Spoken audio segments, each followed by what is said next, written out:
do largo trecho do mapa mundi, tudo observado pelos presentes. A entidade projetou ao lado das configurações tridimensionais, a planta baixa de extensos jardins e elucidou: esta é a Semonta. Fica aqui nesta direção. Traçou um círculo no mapa apontando as ilhas Seychelles, perto das costas da África, como se indicasse os espaços espirituais sobre o Oceano Índico. E retirando-se, discretamente, para o sítio de onde saíra, submergiu-se no estado de meditação anterior sem nem mesmo esperar pelos meus agradecimentos.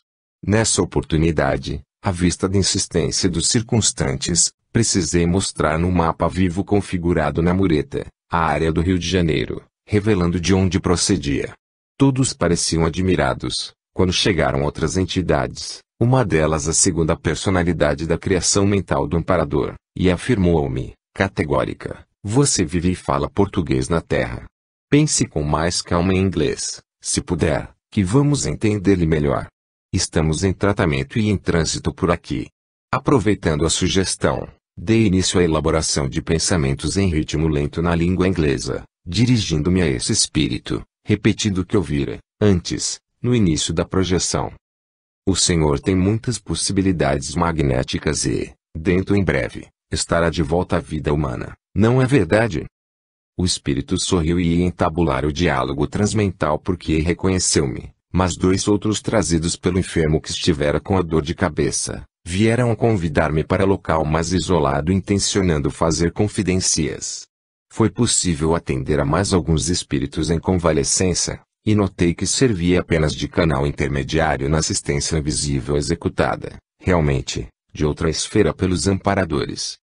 Não observei doentes com deformações visíveis ou lesões de vulto, parecendo haver, contudo, considerável percentual de distúrbios mentais ou problemas psicológicos como ansiedades contidas, preocupações disfarçadas, amnésias parciais e monoideísmos descontínuos, na média da população extrafísica diminuta, tendo em vista a amplitude dos recintos de refazimento dos jardins. Não vi ninguém volitando. Os desequilíbrios mentais, embora atenuados pelas estufas de vibrações positivas, deviam perturbar a elaboração dos pensamentos, o entendimento transmental e a possibilidade de volitação dos desencarnados. Identificar as duas entidades conhecidas, num relance, ao chegar aos jardins, como pertencentes ao grupo de inteligências encaminhadas a postos de socorro no serviço de desobsessão que relatei, aqui, anteriormente. Dentro em pouco, fiz as despedidas, porque uma transmissão íntima lembrava o momento do retorno. Esclareci que, sempre que possível, evitava ficar fora do corpo físico por mais de hora terrestre, minha melhor autonomia de voo nas projeções frequentes, e queria relatar aos companheiros humanos a existência da aprazível colônia espiritual, Semonta, onde permaneciam temporariamente em período de repouso. Ao despertar-me, a mão esquerda estava com leve cãibra. Marcava o relógio 9h46 da noite. As reminiscências vieram-me pouco a pouco, fragmentárias, mas firmes. Às 9 da manhã do sábado, ao datilografar o relato escrito à noite, coincidentemente, o mesmo senhor referido no capítulo 15 de quem foram afastadas algumas entidades que o acompanhavam, há um mês atrás, chegava ao Rio telefonando para marcar visita e ignorando todas as ocorrências. A mente livre fora do físico amplia os poderes supranormais ou efeitos mediúnicos, o que faculta o surgimento de fenômenos conexos intercorrentes nas projeções como intuição ou inspiração, premonição ou pressentimento, precognição, impressão do já visto, clarevidência, a distância, clareaudiência, autoascopia, retrocognição, telecinesia, telepatia, psicometria, bilocação e outros. 25. Projeções consecutivas. 21 de setembro de 1979, sexta-feira. Terceiro sono às 3h57 da madrugada, depois de escrever desde as 2 horas no escritório. Fase da lua, nova, às 6h48. A noite estava tranquila e sem chuvas. Deitei-me em decúbito dorsal, notando a presença dos amparadores para os exercícios. Vieram as ondas vibratórias intensas depois de algum tempo e, logo após, o sono. Segundo as rememorações, a minha consciência acordou saindo do escritório, em pleno espaço de Ipanema, junto ao espírito de um garoto dos seus 8 de idade terrestre. Numa ascensão rápida, ele exaltava mentalmente as maravilhas do mar com o dia amanhecendo. De fato, o espetáculo era grandioso. Os morros das ilhas próximas, ligeiras nuvens claras à distância e o mar alto a se perder de vista. Interessante que a perspectiva da paisagem surgia completamente modificada no meu ângulo de observação mais alto. O Atlântico agigantara-se recheado de luzes, a visão de conjunto estava engrandecida, a marina imensa espraiava-se belíssima. O menino moreno claro, cujos olhos serenos exprimiam irradiante bondade, começou a tecer comentários sobre as energias naturais curativas que o mar oferece aos doentes encanados e desencanados, sugerindo-me aprofundar a vista espiritual para ver com maior acuidade, através da força da vontade. A grandiosidade da água do mar, do céu e das nuvens espiraladas dilatava realmente os confins do horizonte e do espaço, dando para ver o cenário mais amplificado do que se eu estivesse a bordo de um avião jumbo. Pensei que teria muitos fatos para relatar hoje, à vista dessa criança com tanto conhecimento de adulto espiritual, quando um desconforto instantâneo, indefinível, chamou meu psicossoma de retorno ao físico de maneira inapelável. E houve a interiorização imediata. Ao chegar, entrar abruptamente no físico e despertar incontinente, ouvi, dentro do crânio, o ruído inconfundível da recoincidência súbita. Esse estampido característico, que tenho escutado tantas vezes através das experiências repetidas, é dificílimo de ser traduzido em palavras e apresenta leves variações cada vez. Improvisando o recurso comparativo da sonoplastia, foi como se uma porção de material, por exemplo, uma lata de feijão em grãos, caísse de uma vez sobre vasilha de alumínio, fazendo som interno na cabeça, rapidíssimo, ro. A onomatopeia tem a emissão sonora, forte e curta, sobre o ro. Quando fiquei consciente, ainda percebi o físico mover-se para cima e para baixo, por ação das molas do colchão que estalavam, parecendo coincidir com o movimento espontâneo de minha esposa deitada ao lado, e que se refletiu sobre o meu corpo, causando-me profundo sobressalto, razão que o desencadeou a tração urgente do cordão de prata. O psicossoma veio tão intempestivamente, talvez porque estava próximo, a alguns metros ao apartamento, em transe superficial. Minhas lembranças do garoto e do mar despontaram-me, velozes. Tirando o corpo ainda entorpecido do decúbito dorsal, consultei o relógio, 5:02 da madrugada. Ao virar-me para o lado esquerdo, continuava a detectar a presença espiritual da criança, razão pela qual tentei a segunda decolagem. Em poucos momentos, estava de novo junto ao garoto, agora na sala do escritório do apartamento, numa projeção seguimento da anterior. Ele trouxera o espírito de um senhor cuja fisionomia me era familiar, mas não recordava o nome ou a procedência. A entidade desencanada, embora tranquila, não detinha plena consciência do ambiente. O menino insistiu para ver se eu, livre das condições restringentes e limitativas do cérebro físico, recordaria a identidade do enfermo, enquanto atendia de frente para o mar, mas dentro do escritório, pois, se lembrasse, poderia facilitar a transmissão de energias pela influência da afinidade mais profunda. Após alguns instantes me foi possível desarquivar da memória a verdadeira personalidade do assistido, situando-o no espaço e no tempo passado. Era jovem estudante que eu encontrara algumas vezes, há cerca de 3 décadas atrás, talvez em 1949, entre os presentes às sessões de desobsessão do Centro Espírita Uberabense, em Minas Gerais, dirigidas àquela época pelo Major Nestor Cravo. Não me ocorreu a reminiscência do nome, no entanto, nasceu a percepção íntima de identidade que me trouxe a certeza de ser ele mesmo, mais maduro e agora desencarnado. Em seguida, o garoto trouxe o espírito de outro senhor, aparentemente paralítico, talvez de mais de 70, e revelou-me, com muita satisfação, que o doente que falava sem parar, demonstrando certo desequilíbrio senil na loquacidade, fora seu avô na reencarnação recém-finda.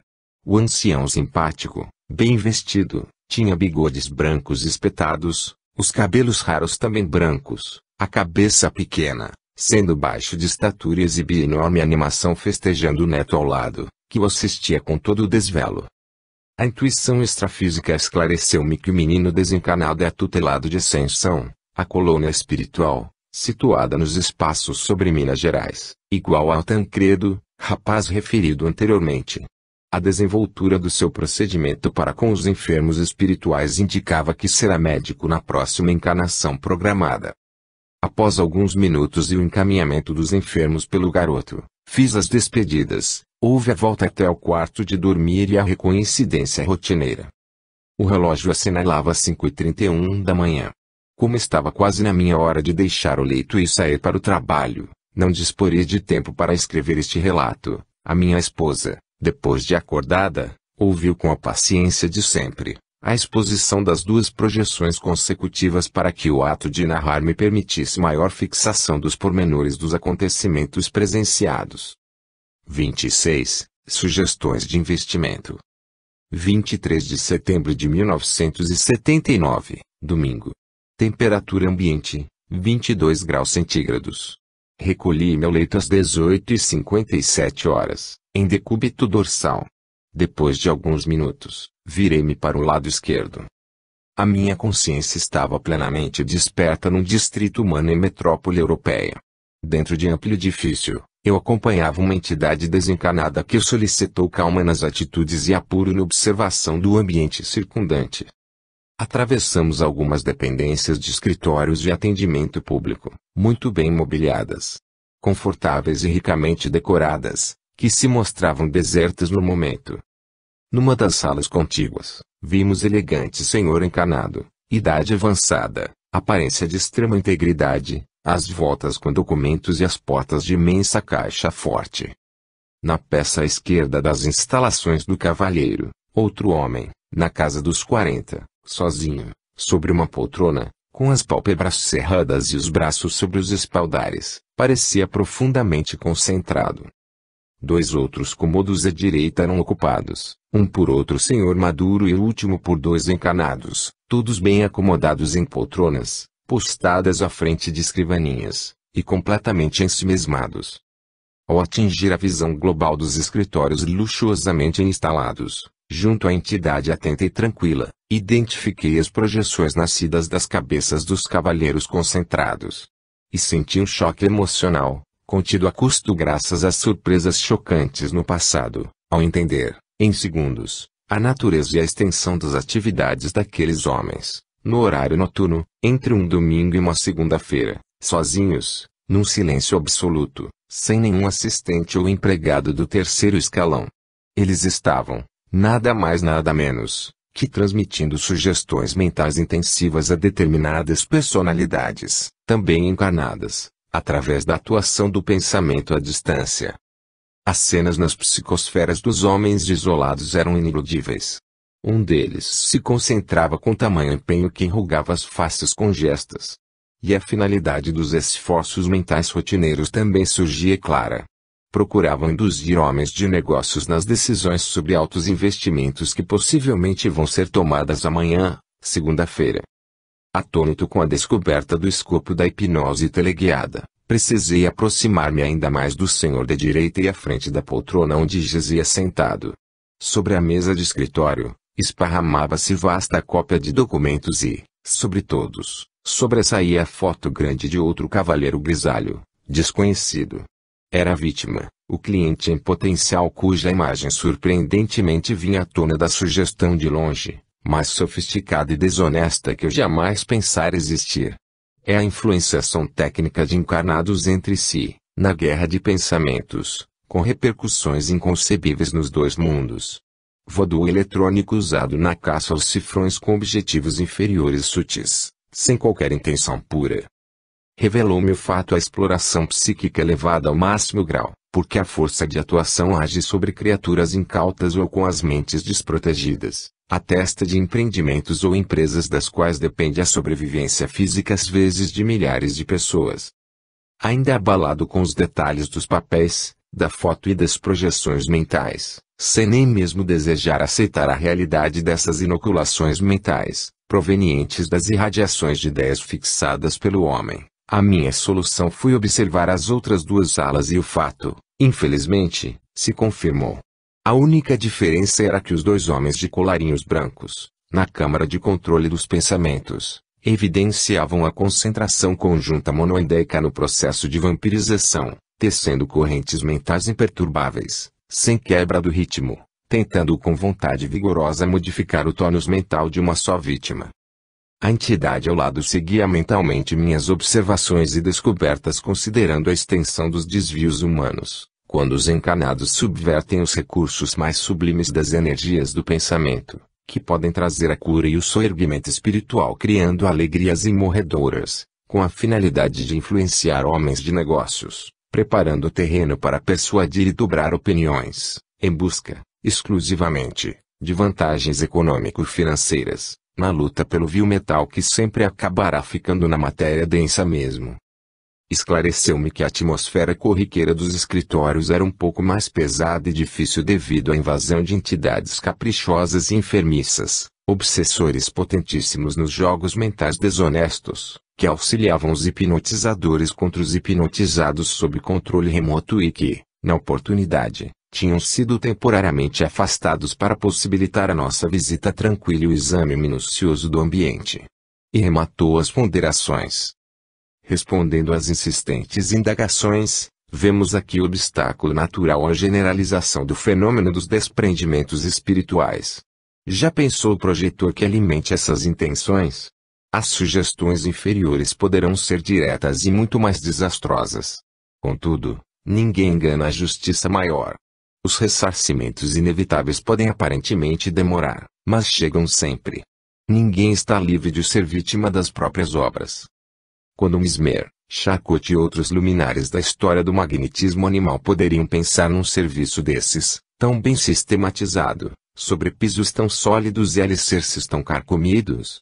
O caráter sigiloso e metódico das atividades no ambiente era um fato e a seriedade do empreendimento, infelizmente, não deixava margens a dúvidas.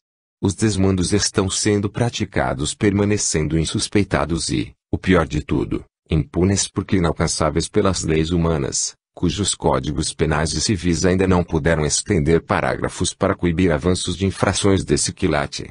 Por outro lado, as organizações policiais ainda não se despertaram para tal realidade, estando muito atarefadas com os assaltos comuns para cogitar do uso indevido da arma mais poderosa de todas, nas mãos dos malfeitores, a força do pensamento mal conduzida que atinge as criaturas que alimentam as mesmas influências. E a oportunidade de se perguntar, qual o limite da atuação da mente? Até onde chegarão os artifícios na luta pelos interesses humanos? Se a deliberação premeditada pode ser influenciada por encarnados, o que dizer da decisão precipitada e da influência dos desencarnados? Não presenciei o fato porque não acompanhei o desenrolar dos acontecimentos pela noite adentro até de madrugada. Contudo, quem pode afirmar que um ou outro desses senhores, tão dedicados ao mistério de transmitir sugestões à distância, ali mesmo ou em sua casa, hoje ainda, noite alta, não deixará o físico e fará persuasão diretamente indiferente a tais artifícios, com a transmissão no local e em condições extrafísicas? Sobre esse aspecto é possível serem provocados, de modo inconsciente, pela criatura enferma, e em estado consciente, pelo encarnado, ou encarnada, com intenções infelizes, prejuízos mentais consideráveis às inteligências humanas distantes do cultivo da disciplina mental. O fato suscita um mundo de consequências políticos sociais que, cedo ou tarde, têm de ser levados a sério pelas organizações humanas. E por tudo isso, a projeção do psicossoma constitui a manifestação psíquica mais transcendente por envolver estranhos setores da atividade terrestre. Após algum tempo ainda de observação daquele antro principesco, deixei o local requintadamente instalado, ocorrendo o retorno meditativo e demorado à base carioca, em companhia do amparador. Ao despertar-me, o físico permanecia deitado do lado esquerdo. Em segundos brotaram-me as rememorações em bloco. Ainda chocado com as reminiscências, senti a confirmação invisível de grafá-las, sem relutância, neste registro, para ficar à exposição das realidades espirituais, o que estou fazendo depois de verificar as horas, 20h44. Não me foi possível precisar o horário no ambiente visitado, havendo a certeza absoluta de ser noite. A excursão desta noite me fez lembrar que há notícias do interesse de governos de grandes potências no incremento da projeção consciente para usá-la como processo de espionagem entre as nações, incluindo nisso os atos de apropriação temporária de planos secretos de defesa estratégica e outros, copiá-los e depois devolvê-los para o mesmo lugar de onde foram retirados. Julgo que isso seja possível, por serem ocorrências a ser realizadas no plano extrafísico, mas crosta a crosta. Acho, no entanto, que o aspecto do transporte de objetos ou teleportação, com a desmaterialização-rematerialização consecutivas é bastante problemático quando entram razões não éticas nos objetivos. Jamais me deixaria submeter a tais experimentos tendo em vista as suas finalidades, pois constituem um péssimo negócio para o experimentador. A defesa do aspecto nobre das projeções é fundamental na manutenção do equilíbrio espiritual do projetor e da qualidade das suas companhias extrafísicas. 27. A paciente do psicólogo. 25 de setembro de 1979, terça-feira. Temperatura ambiente, 22 graus centígrados com o uso do aparelho de ar-condicionado, porque fora estava com a máxima de 35,5. Primeiro dia mais quente depois de temporada de índices termométricos baixos. Um condicionador de ar ficou ligado na sala do escritório, com as portas para o corredor abertas até o quarto de dormir, atenuando assim o ruído monótono característico. O meu recolhimento ao leito, por chamamento dos amparadores, deu-se às 21h57. Nos exercícios vigorosos de efeitos físicos e semi-incorporação, os espíritos reuniram, afastaram e assistiram entidades desencarnadas durante cerca de meia hora, sendo transmitidas energias até para Elizabeth, minha esposa, que dormia no lado direito da cama. Veio-me sono em decúbito dorsal. Realizado o desligamento do físico, percebi o trabalho de desobsessão livre a ser feito com as entidades de ordem inferior, torvas fisionomias de baixo padrão vibratório, contidas pelos amparadores no ambiente espiritual da base física onde reboavam blasfêmias e expressões inconvenientes. Decorridos minutos breves de atividade preliminar junto a irmãos de sinistro aspecto, a densidade vibratória da atmosfera exigiu-me a retirada estratégica com a volta súbita ao físico, o que realizei, pois parecia estar prisioneiro de poderosa rede fluídica. A interiorização intencional súbita, por cima, permitiu-me mais uma vez, a audição do ruído peculiar da reintegração violenta do psicossoma no corpo denso. Nesta ocasião, o som pareceu-me o estalo rápido e curto de uma chicotada. Que onomatopeia traduz esse som? O relógio marcava 10h54 da noite. Deixando o decúbito dorsal, virei o corpo para o lado esquerdo. Retemperadas as forças, procedi a nova saída astral. O desprendimento operou-se instantaneamente. As entidades medonhamente sombrias aguardavam minha volta ao palatório improvisado com certa ansiedade para as confrontações vibratórias. Depois de algum tempo e serenados um pouco mais os ânimos com o encaminhamento de alguns espíritos enfermos, veio a minha hora do retorno ao físico para refazimento das energias insuficientes para continuar. A volta e o despertar tranquilos trouxeram-me algumas reminiscências dos fatos extrafísicos. O relógio marcava 11h56 da noite. Após alguns minutos de recomposição mental e emocional, iniciei nova projeção na posição deitado sobre o estômago ou de bruços sobre a face esquerda, seguindo desassombrado para frente no comprimento até o fim do cometimento iniciado. A principal entidade entre todas as inteligências enfermas da noite estava aguardando a minha saída do físico para o diálogo direto. O espírito, completamente perturbado em extremo desequilíbrio, exibia a aparência de mulher de 1,20 m de altura, vestindo um traje azul, simples e amarfanhado, feições do rosto fazendo lembrar as linhas anatômicas do papagaio, os olhos injetados parecendo desgovernados nas órbitas que transluziam indescritível angústia e o raciocínio de uma criança birrenta, estacionada nos 8 anos de idade mental. Mostrava-se incapaz de controlar totalmente as manifestações de modo voluntário.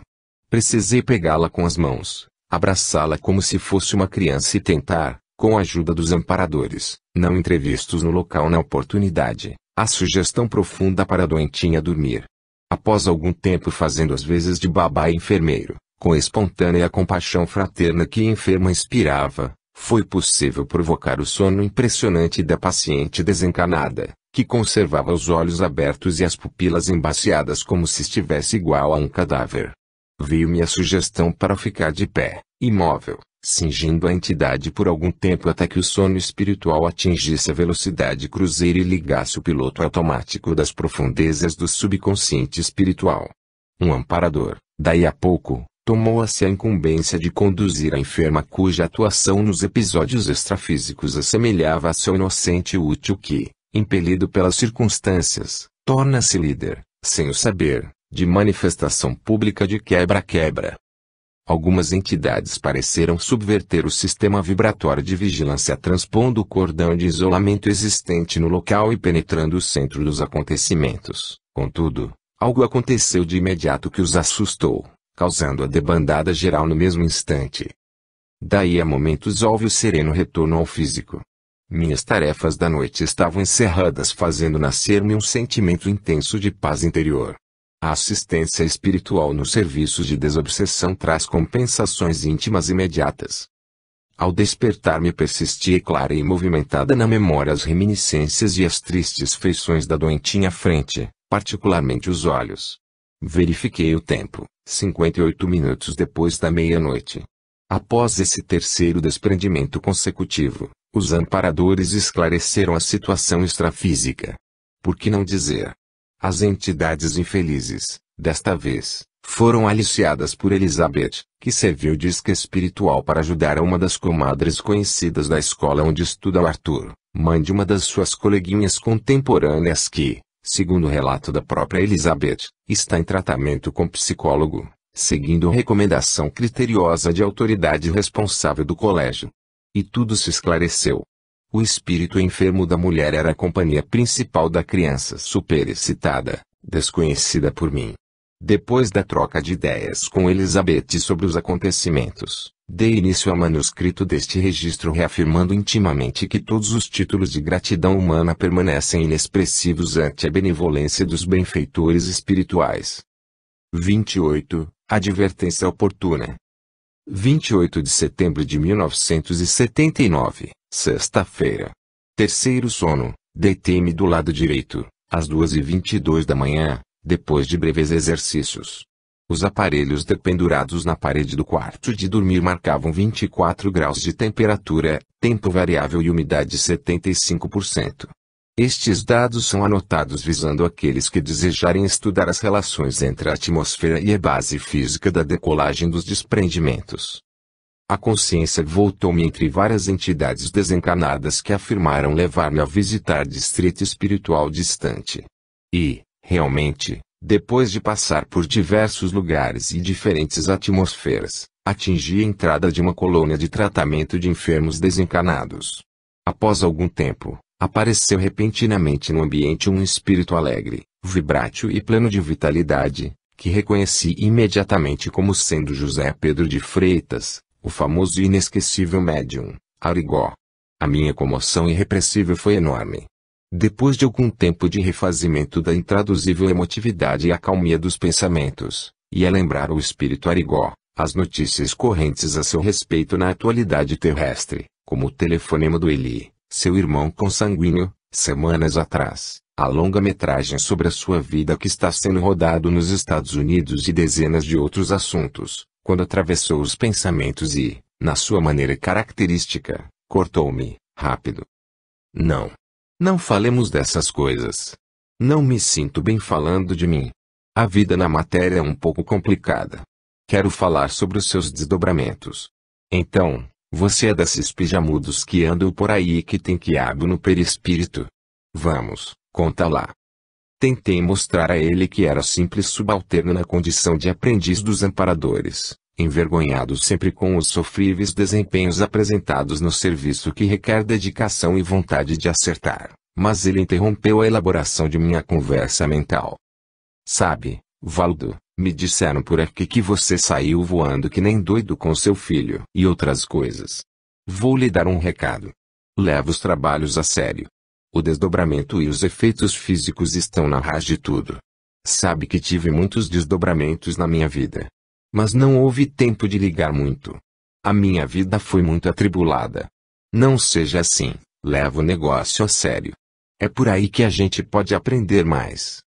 Nisso chegou outra entidade para se entender com ele que, deu para observar, atendia com paciência e compreensão, apresentando-se mais moço e magro, e de Arigó mesmo não tinha nada, mostrava-se brilhante na inteligência e nos pensamentos ágeis e agudos. Não estava na condição de enfermo ali, mas sim como assistente dos trabalhos de socorro médico espiritual em função ativa. Nem lembrava o homem que desencanara, instantaneamente, em acidente automobilístico numa estrada de rodagem. Depois de certo período, e a conversação retomada, procurando receber e gravar as observações feitas por Arigó, este pareceu-me desejar encerrar a entrevista, ao lastimar fraternalmente. Bem que queria volitar com você numa beleza de lugar que conheço, mas, você sabe, não posso. Estou em serviço. E vieram as despedidas, e deixo aqui a consignação dos agradecimentos ao espírito Arigó e aos amparadores que me permitiram esse encontro inesquecível de tanta significação, com a advertência oportuna, motivo para muita ponderação para mim e análise dos fatos sobre os erros de omissão e precipitação no processo de aproveitamento da existência física e do intercâmbio das projeções. Logo depois do despertar, sobrevieram-me as lembranças da projeção séria e surpreendente da noite que, estranhamente, se deu em paz sem qualquer sinal da campainha de chamada do cordão fluídico. O relógio assinalava 4h13 da madrugada. No quarto de dormir só se ouvia o barulho do aparelho de ar-condicionado vindo da sala do escritório. 29. Manifestação pública extrafísica. 29 de setembro de 1979, sexta-feira. Recolhi meu leito, às 8h23 da noite, deitado do lado esquerdo. Temperatura ambiente, 25 graus centígrados. Tempo variável e umidade relativa do ar, 59%. Estado de cansaço físico. A minha consciência acordou antes de entrar numa cidade das trevas espirituais acompanhando a entidade que levava socorro para alguém em serviço assistencial. Indo na qualidade apenas de observador, metamorfoseado em desencanado, o meu psicossoma estava mais denso em virtude do baixo padrão vibratório local. Eu envergava uma vestimenta bizarra e não aparecia nenhuma indicação das formas do cordão fluídico, disfarçado para não identificar o projetor, ou seja, o encarnado. Ao receber instruções, sabia não ser essa a primeira vez que eu fazia isso. A mente livre recordava excursões semelhantes anteriores, inclusive uma, quando vivia em Uberaba, há quase 4 lustros. Chegava a noite profunda no ambiente tenso e lúgubre, lembrando os cenários desenhados em certas histórias em quadrinhos de horror, donde se percebe que muitos artistas devem ter se inspirado em cidades semelhantes para compor atmosferas, personagens e enredos. Via-se a preparação para a manifestação pública religiosa adorativa medieval inquisitorial onde os doentes, corpos densos parecendo humanos, exibiam as maiores aberrações e desequilíbrios, com o total destrambelho dos elementos do psicossoma, amontoando-se numa promiscuidade inenarrável. Para penetrar por uma das entradas, imenso portal com abóbada ao estilo das cidades antigas, havia o desfiladeiro por onde todos os míseros caminhantes desencanados eram obrigados a passar, andando em fila de 2, entre a companhia dos guardas do portão que serve para fazer a triagem. Quem não consegue volitar, a maioria da população espiritual local, vê-se tangido a desfilar por ali. Sob os arcos, vi atentamente as inscrições, esculturas, altos relevos e nichos de gosto duvidoso do portão, lembrando um arremedo do Arco do Triunfo, de Paris. Cada qual tinha de se identificar, revelando a condição e a corrente ideológica que se filiava entre os representados nas insígnias das incrustações. Uns passavam e outros eram apartados com os pretorianos imensos, armados de chuços, controlando a verdadeira manada de feras humanoides. O espetáculo confrangedor inspirava compaixão por uns e repulsa insofreável por outros. Depois de prestar as homenagens de praxe a um dos grandes, cujo escudo trazia a efígie masculina com nariz aquilino e rosto comprido, lembrando de longe o perfil de nobre inglês, recebi a permissão para descer pelo despenhadeiro no rumo do largo onde teriam lugar as comemorações da noite. Ao cruzar o largo presenciei as manifestações epileptiformes de enfermos estirados que estavam chegando para serem curados pelos deuses locais em seus processos de hipnose grupal. A propósito, a preparação no largo lembrava caricaturalmente as manifestações que presenciei em julho de 1953, em Buenos Aires, em homenagem à memória de Evita Peron, quando grandes levas de doentes eram trazidos em massas para orar e receber as graças da Santa Mulher por suas curas. Nessa ocasião, havia muitos enfermos parkinsonianos ante os canteiros de flores naturais e o retrato gigantesco fixado em vários andares de um edifício da padroeira político-religiosa, em plena Avenida de Maio. Atravessando o largo das comemorações públicas, onde se viam cadeiras, armações e bancos compridos, já tomada na quase metade de sua extensão pelos que chegavam, procuramos a casa tosca onde habita temporariamente a entidade em serviço clandestino de renúncia e abnegação. Estranho falar em serviço clandestino de renúncia, contudo é a realidade dos fatos. Não existem pejorativos superlativos capazes de descrever a atmosfera dessa cidade das sombras. No cenário desolador e ressequido, não se viam árvores de ornamentação, nem repuxos públicos, mas água pantanosa atingindo tudo. Não havia luz agradável em parte alguma. Em todos os lugares parecia ter descido um manto neblinoso comprimindo a atmosfera poluída com a fumarada inevitável, na imensa panela de pressão do ambiente espiritual sufocante.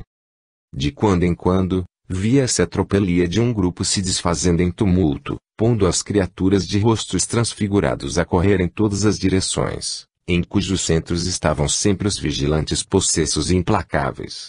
Em explosões de escárnio, incontinência e revolta, horríveis expressões eram gritadas pelas criaturas deformadas, algumas vezes até parecendo a título de brincadeira e camaradagem. Dava para ouvir palavrões de muitas décadas atrás, caídos em desuso na vida terrestre no Brasil, num português afetado com ligeiro sabor de arcaísmo. A cidadela deu-me a impressão de não ser muito distante do Rio de Janeiro e lá se fala o português fluente, com gírias antigas e modismos superados, entre a população crosta a crosta predominante, que nem consegue exprimir-se pela telepatia natural do espírito livre, parecendo que só se entende articulando as palavras vocalmente, como se ainda fossem humanos.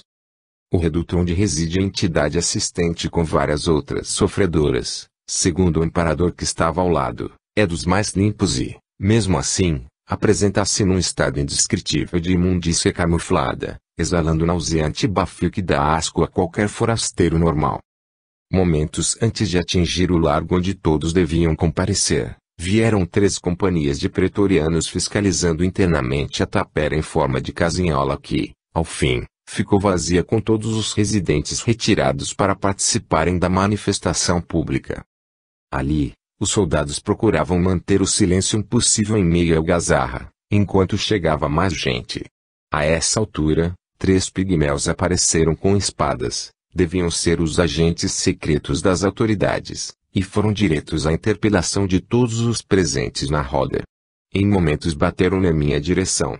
Tive o pressentimento instantâneo que havia sido descoberto como encanado clandestino e a saída foi usar o recurso extremo, a que fora orientado antes da excursão, firmar o pensamento e volitar com toda a energia possível para longe do ambiente.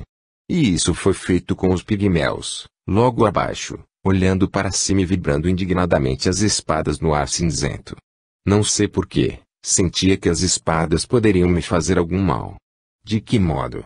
O mesmo acontecera quando vi os chuços dos pretorianos. A saída por cima do local não foi fácil. O voo estava dificílimo. O amparador lá ficou para cumprir o resto da tarefa começada. Fiz o percurso de volta mais rapidamente do que a ida. Em instantes estava sendo atraído para o físico, o qual achei como tábua de salvação providencial na emergência crítica, pior que um pesadelo, porque inteiramente consciente. Imediatamente despertei-me e, ao ver as horas, 9h54 da noite, as lembranças surgiram-me em bloco, mas tranquilas. Talvez nenhum projetor consiga deixar trancada na memória as recordações de uma experiência dessas. A confirmação vibratória de um amparador para fazer o registro do desprendimento, deu-me a impressão de esparzir fluidos vivificantes por todos os lados, enxaguando o ambiente dos corpúsculos vibratórios de forças viscosas e deletérias, trazidas da excursão, e que ainda teimavam em permanecer no recinto. Algumas palavras sobre a volitação. Utilizando o meio espiritual com mínimo dispêndio de energia e tempo, sem nenhum estresse mecânico, o encéfalo do psicossoma tem circuitos impressos de memória sinestésica, ou dos movimentos, e respectivo banco de memória, que organizam, ditam e programam a volitação, não só a preparação e decolagem até os mais sofisticados tipos, altos, extensos e rápidos de voo livre. Os rudimentos desses circuitos no cérebro constituem as estrias complexas do neoestriado. Os espíritos conscientes disfarçam a própria condição para não constranger os circunstantes ou desempenhar algum trabalho em muitas oportunidades, o que se constata através de fatos referentes à luz irradiante do psicossoma, ao ato da volitação e aparência pessoal. É comum o visitante espiritual apagar a luz irradiante do psicossoma nos distritos sombrios para ficar nas mesmas condições aparentes dos habitantes locais. O ato de evitar a volitação onde existem entidades com problemas de alçar voos espirituais é outra atitude tomada pelas inteligências cônscias das realidades da espiritualidade. A apresentação opaca e aparência menos formosa espiritualmente, onde o meio ambiente seja da natureza inferior, permite maior liberdade e anonimato à entidade desencarnada em distritos espirituais apropriados. Os projetores podem usar os 3 recursos relacionados atrás e mais o mascaramento dos elementos constitutivos do cordão fluídico, tomando a aparência semelhante à dos desencarnados, quando as circunstâncias extrafísicas assim o exijam. Ninguém reencarna apenas para se servir da sobremesa nas refeições da existência. O mesmo acontece com os desprendimentos. O mundo extrafísico, entrevisto pelo projetor, apresenta extremos impressionantes de beleza férica e feiura horripilante, pontos atraentes e aspectos repulsivos, sentimentos de esperança e instantes de tensão. Conclusão fácil de se tirar das condições do distrito espiritual visitado esta noite. Há muita gente vivendo em condições melhores como encarnados do que viveria e talvez viverão como desencarnados. Quantos e quais de nós? Quanta razão tinham os mestres Dante e Swedenborg? O desprendimento do psicossoma representa o exercício preparatório, a prévia da morte para o físico e a prática antecipada da vivência eterna para a inteligência. 30. Configuração de fantasma. 4 de outubro de 1979, quinta-feira. Terceiro sono depois das 2h11 da manhã. Temperatura ambiente, 23 graus centígrados. Desliguei o aparelho de ar-condicionado antes. Deitei-me do lado direito. A minha consciência permanecia num grau absoluto de lucidez junto ao físico. Estava o corpo denso deitado do lado direito na beirada esquerda da cama. Apareceu pálida luz amarelada que iluminou tudo como se acima de um par de olhos interiores, no meu íntimo, fossem descerradas imensas pálpebras de súbito. Percebi claramente que conservava apenas a parte superior da forma do corpo, ou seja, a cabeça, os braços e as mãos extrafísicas, compostas à beira do leito, junto aos meus pés físicos estendidos. Não tinha o restante da aparência antropomórfica ou do formato humanoide constituído. Impressionante a sensação de me sentir como criação incorpórea, simples fumaça recheada de vontade e pensamentos, com a imensa ameba inteligente das histórias de ficção científica, com muito mais vida e raciocínio que no corpo de carne. Vieram as imagens, à minha memória, de barco ancorado, do avião amarrado resguardando-se da ventania e dos espíritos semi-materializados nas sessões de efeitos físicos. Ao bater minhas mãos, vi as palmas brancas como se estivessem de dia sob suave luz solar. Com a forma parcial do psicossoma composto, senti a superfície do carpete, milacron amarelo-ouro, do quarto. Ao alisar o carpete com as palmas para inspecioná-lo, lembrei-me do piso subjacente e, no mesmo instante, foi possível observar os tacos do piso sob o milacron. Após encostar as palmas nos tacos e passar as mãos atritando sobre eles, vi a luz proveniente de todo o ambiente, sobre os pedaços de madeira unidos uns aos outros.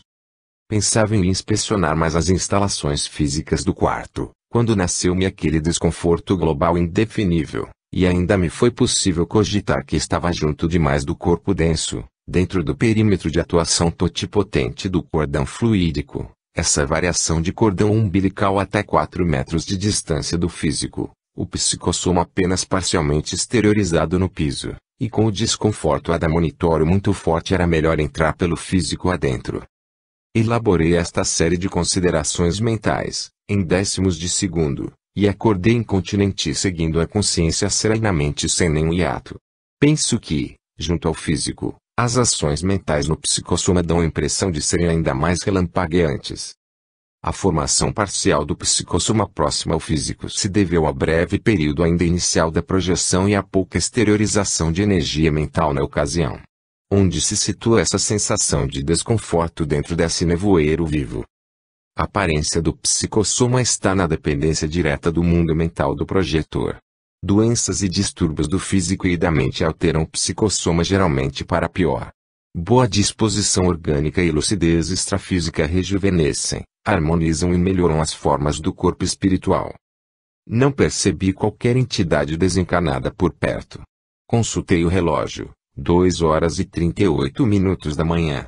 Houve um momento de vacilação se levantava ou não para fazer este registro e, após alguns segundos, ao chegar no corredor, perto do escritório, ainda me parecendo estar semi-desprendido com a sensação de andar no vazio, precisei parar de pé, aumentar a lucidez do despertamento, emitindo ondas vibratórias pela vontade, para então passar a porta do escritório.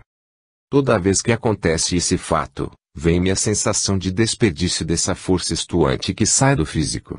Talvez o melhor seria reinsetar imediatamente outro desprendimento, mas há o meu receio de esquecer a lembrança das ocorrências, e isso é um fato, ocorre o esquecimento quase sempre, por isso, a solução tem sido escrever e continuar depois, quando possível. Ao tentar dormir de novo, às 13h31 da manhã, a minha esposa, ao lado ressonava um pouco forte. Não desejando acordá-la, pareceu-me correto ir para a sala, levando comigo 2 travesseiros. Corridas as cortinas da janela, parada a pêndula ruidosa às 4h14, deitei-me do lado direito sobre 3 módulos das poltronas da sala. A posição de minha cabeça ficou dirigida para o norte geográfico no ambiente novo. 2 galos faziam dueto na madrugada de Ipanema. Em momentos, eu estava novamente consciente fora do físico, flutuando acima das poltronas, no meio da sala de visitas. Veio-me o pensamento de ver o meu corpo físico dormindo. Ao examinar atentamente o meu rosto de perfil, do lado esquerdo, tranquilo e prostrado, as pálpebras cerradas, nasceu-me um sentimento de pena e gratidão por aquela máquina ali, defronte, como se pertencesse a outra pessoa, e que tem permitido tantas experiências por essa vida inteira. Compreendi, ainda mais, quanto o meu corpo é um instrumento utilitário. Nunca deixa de ser emocionante ver a si mesmo, como se fosse a imagem do espelho contemplando o corpo inerte com o cérebro vazio. É a vez da imagem que sempre refletiu o corpo, descontar. Eis aí o triunfo maior da inteligência sobre a matéria. O experimentum crucis do ser humano. A contemplação do físico inerme aguçava o meu propósito de observar e aprender, impondo reflexões. Essa visão do próprio físico incapacitado é a porta para a iluminação interior, o primeiro passo para dentro de si mesmo. Meditando sobre a enormidade dos débitos para com esse veículo extraordinário, foi-me impossível deixar de emitir a conclusão: um dia o verei pela última vez. É bem diferente de examinar uma foto ou assistir a um filme cinematográfico, o ato de olhar o próprio corpo denso, a camisa de força da consciência, a prisão de sangue e ossos, planta viva sem espírito, em todas as dimensões naturais, à frente, junto, qual mísero cadáver, casca vazia, aparelho desligado ou coisa parecida. Quem é sósia de quem? O físico ou o psicossoma? Sou vivo e sou morto. Eis o ser ou não ser, de Shakespeare, em versão nova. O sentimento de gratidão por aquela máquina prisão que tem me deixado sair consciente tantas vezes, após momentos de meditação e calma, sem nenhum narcisismo, fez nascer a minha vontade de tocar o rosto inerme com os dedos de minha mão direita para chegar até um alto abraço. Encostei as pontas dos dedos no rosto e enfiei-me automaticamente, com incrível rapidez, pelo corpo adentro, ocorrendo a interiorização completa, de lado, sempre difícil de se evitar quando muito perto do físico, devido à íntima ligação existente. Ao despertar-me, vieram os pensamentos de gratidão ao físico. Lembrei-me da impossibilidade de ver as horas, porque o relógio digital ficara no quarto de dormir. Daí algum tempo, tendo perdido definitivamente o sono, pois ficara desperto demais depois dos 2 desprendimentos consecutivos, ao devolver os travesseiros ao quarto, consultei o horário, 4h54 da madrugada. O higrômetro marcava 68%. E dei início ao registro desta segunda autoprojeção amena decorrida na sala. O cérebro, órgão mais nobre do corpo físico, só para de funcionar sob o impacto do choque biológico da morte, mas há 2 estados fundamentais distintos no seu funcionamento, com e sem a mente. O corpo físico funciona com a mente na vigília, no sonho, no sono ordinário, e até em outros estados alterados da consciência, e sem a mente na situação especial de incapacidade, durante a projeção consciente. Há 2 tipos de cérebro vazio, sem a mente apenas e sem a mente e o psicossoma, ou em outras palavras, sem o corpo mental somente e sem o corpo mental e espiritual ao mesmo tempo. Esses estados condicionados do cérebro sem a mente ou cérebro vazio, chamarão profundamente a atenção dos pesquisadores da medicina nas próximas décadas. O centro coronário, o cordão de prata e o corpo mental constituem as chaves para o entendimento e a explicação do cérebro vazio. 31. Projeção recorrente. 10 de outubro de 1979, quarta-feira. Terceiro sono, deitei-me do lado direito, aos 5 minutos para as 4 horas da madrugada, depois de escrever no escritório cerca de 1h30. Temperatura, 26 graus. Tempo variável no barômetro. Umidade, 72%. A minha consciência começou a aflorar devagar defronte à máquina datilográfica elétrica, coberta sobre a mesa do escritório onde escrevia à mão, minutos antes. Como fora até ali. Estava sozinho.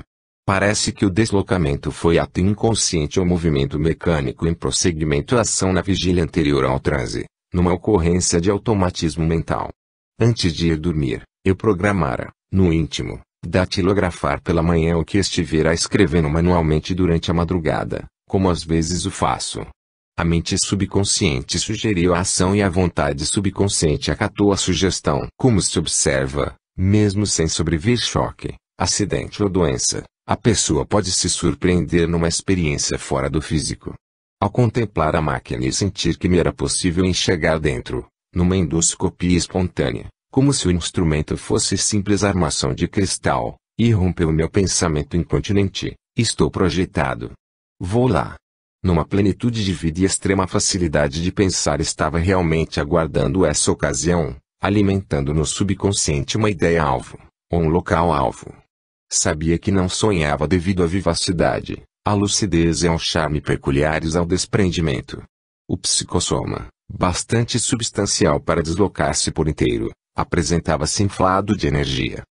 Feita a levitação ultra-rápida pela janela do escritório na direção do Atlântico, a catapulta da vontade atirou-me à frente na desabalada corrida do pensamento. Em tempo mínimo, a volitação me permitia adentrar amplo salão de templo deserto. A minha mente livre estava cônscia de ter estado ali antes, inclusive rememorava os visuais extrafísicos das entidades desencarnadas levadas ao local, no ano anterior, para serem assistidas espiritualmente pelos amparadores. Ao percorrer o interior do templo, notei que a frente da edificação não tem janelas nem portas. O salão, situado no segundo pavimento, mostra a larga escada de acesso no lado esquerdo e outra atrás. Cheguei pela entrada junto à esquina direita. Renasceu-me o desejo antigo de ler as inscrições espalhadas na parede interna da frente e em peças de cerâmica distribuídas pelo piso, mas foi impraticável. Não há móveis ou imagens no local, apenas as inscrições esculpidas nas pedras. As paredes são grossas, o pé direito deve ter uns 5 metros, a dimensão do salão uns 10 metros de fundo por uns 15 de largura. O interior do templo fechado está limpo, sem correntes de ar, não parece ruína nem há vegetação nas peças internas. Existem sinais de umidade junto a uma das escadarias.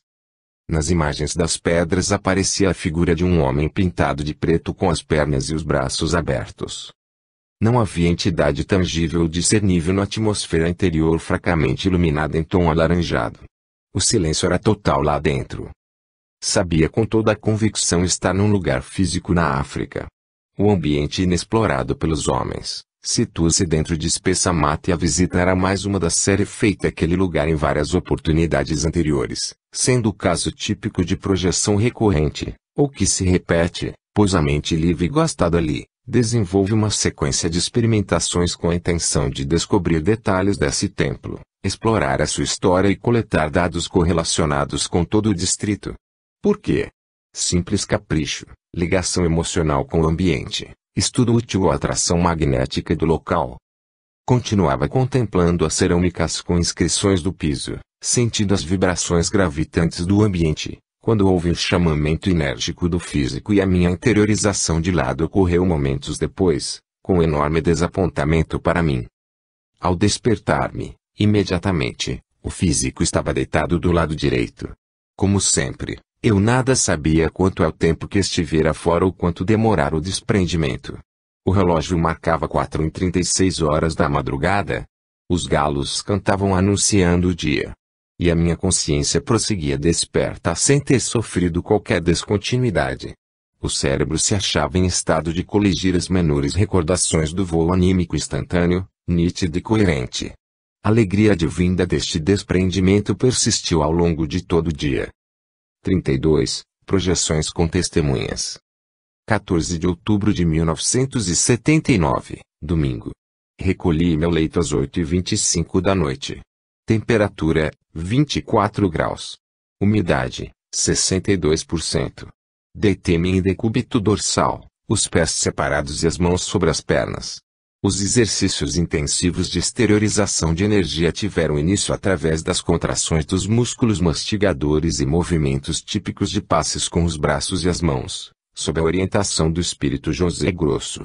Após alguns minutos, outro amparador, não identificado, transmitiu, com resolução, no interior de minha cabeça, que o momento era que sentisse pequena mão espalmada na testa, como já acontecera em projeções passadas. Procurasse aquietar os pensamentos concentrados no ato de me desprender, que tentariam ajudar-me na decolagem totalmente consciente.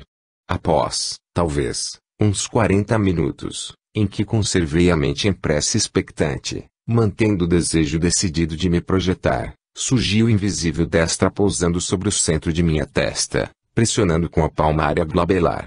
Senti as manifestações de energia do centro frontal. Experimentei a intensificação do estado vibracional. Houve a minha tentativa, puramente mental, de decolagem, sem nenhum esforço muscular, mesmo porque o físico permanecia enrijecido. Ocorreu-me a saída clássica para cima, deixando meu corpo inanimado, coberto apenas por uma colcha branca fina, e flutuando o psicossoma a mais ou menos 1 metro de distância sobre a forma orgânica no leito. Ao ficar ereto, surgiu-me o aviso para deitar o psicossoma em decúbito de novo e isso aconteceu diversas vezes como se eu estivesse fazendo um teste repetido de treinamento da decolagem. Numa das ocasiões desse deita-levanta, ao buscar acomodação acima do físico, mudei a situação para ficar atravessado na cama. De outra, tomei a posição ao contrário com a cabeça do psicossoma para o lado dos pés físicos. Numa das saídas, senti o estado de transição da consciência dupla ou dividida, parecendo haver uma parte no físico e outra no psicossoma, com alguma lucidez nas duas condições simultâneas, predominando no local ou no outro conforme a fixação da mente. Na verdade, a consciência não se divide jamais, contudo as sensações parecem duplas ou em 2 lugares, numa aparente dicotomia da personalidade. Na primeira decolagem surgiu-me um momento breve de desconforto, perfeitamente suportável, devido às vibrações poderosas do processo. Nas vezes subsequentes não aconteceu nenhum estado desagradável, pelo contrário, a ocorrência trouxe-me imensa satisfação, aparecendo a expansão do íntimo, a universalidade da consciência e profundo bem-estar. Estava com a ideia-alvo, ou melhor a pessoa-alvo, se as circunstâncias me permitissem, de ver a minha esposa que assistia a um programa de televisão na sala. Mas nem sempre o projetor consegue ir aonde deseja. Por 3 vezes me foi possível erguer o psicossoma sobre o leito, desfrutar a sensação de estar literalmente fora do físico, chegar até no corredor e na porta da sala, Mas o poderoso cordão de prata chamava o psicossoma de volta como se a sua constituição estivesse em fase de baixa condensação fluídica e fosse uma formação de borracha que esticasse e retraísse alternadamente.